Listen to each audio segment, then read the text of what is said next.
7টি নজরদারির রাডার খতম, মার্কিন থার্ড ব্যবস্থাও অচল। মার খেয়ে পালিয়ে বাঁচতে হচ্ছে মার্কিন রণতরীকে। ঢাক ঢোল পিটিয়ে ইরানের বিরুদ্ধে যুদ্ধ করতে এসে 5 দিনেই এমন অবস্থা আগ্রাসী মার্কিন যুক্তরাষ্ট্র আর ইসরায়েলের। তাদের যৌথ হামলার জবাবে ইরান তার সামরিক অভিযান অপারেশন ট্রু প্রমিস 4 এর 19তম ধাপ শুরু করেছে। তারই অংশ হিসাবে 5 ফেব্রুয়ারি একটি সম্মিলিত ক্ষেপণাস্ত্র ও ড্রোন হামলা চালিয়েছে দেশটি। তাদের বিপ্লবী রক্ষী বাহিনী খবরটি জানিয়েছে।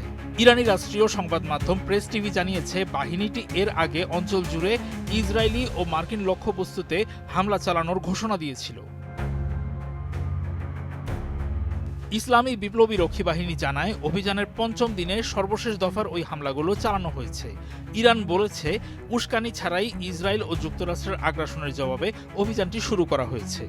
বাহিনীটি দাবি করেছে যুক্তরাষ্ট্র ও ইসরায়েলের 7টিরও বেশি উন্নত রাডার সিস্টেম ধ্বংস করা হয়েছে। এই হামলাগুলোকে তারা ওই অঞ্চলে দুই দেশের নজরদারি নেটওয়ার্ককে অন্ধ করে দেওয়া হিসেবে বর্ণনা করেছে। ইরানি বাহিনীর বিবৃতি থেকে আরও জানা গেছে ইরানি ক্ষেপণাস্ত্র ও ড্রোনগুলো ইসরায়েলকে রক্ষায় মোতায়েন করা থার্ড ক্ষেপণাস্ত্র ব্যবস্থাকে বোকা বানাতে সফল হয়েছে। তেল আবিবে ইসরায়েলি প্রতিরক্ষা মন্ত্রণালয় কমপ্লেক্স ও দেশটির প্রধান আন্তর্জাতিক প্রবেশদ্বার বেন গুরিয়ন বিমানবন্দর সহ অনেকগুলো স্থানে আঘাত হেনেছে ইরান।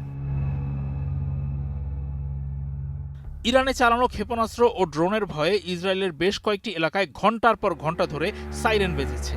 ইসরায়েলিরা লম্বা সময় তাদের আশ্রয় কেন্দ্রে থাকতে বাধ্য হয়েছে। বিপ্লবী রক্ষী বাহিনী জানিয়েছে তাদের আক্রমণ ক্ষেপণাস্ত্র ছোড়ার একটি টানা নিয়ন্ত্রিত অভিযানের অংশ।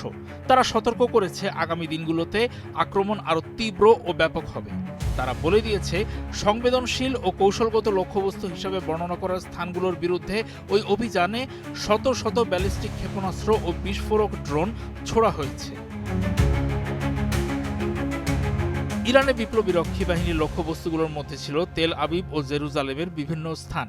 আরও ছিল কুয়েত, বাহরাইন ও কাতারের মতো উপসাগরীয় দেশগুলোতে থাকা মার্কিন সামরিক অবস্থান ও স্বার্থ সংশ্লিষ্ট স্থাপনা। মার্কিন নৌবহরেও আক্রমণের দাবি করেছে ইরান। ভারত মহাসাগরে অবস্থান করা মার্কিন বিমানবাহী রণতরী ইউএসএস আব্রাহাম লিঙ্কন এবং একটি শক্তিশালী যুদ্ধজাহাজও ওই আক্রমণ থেকে ছাড় পায়নি। মধ্যপ্রাচ্যে যুক্তরাষ্ট্রের সবচেয়ে বড় ডেটা সেন্টারেও আক্রমণ চালিয়েছে ইরান।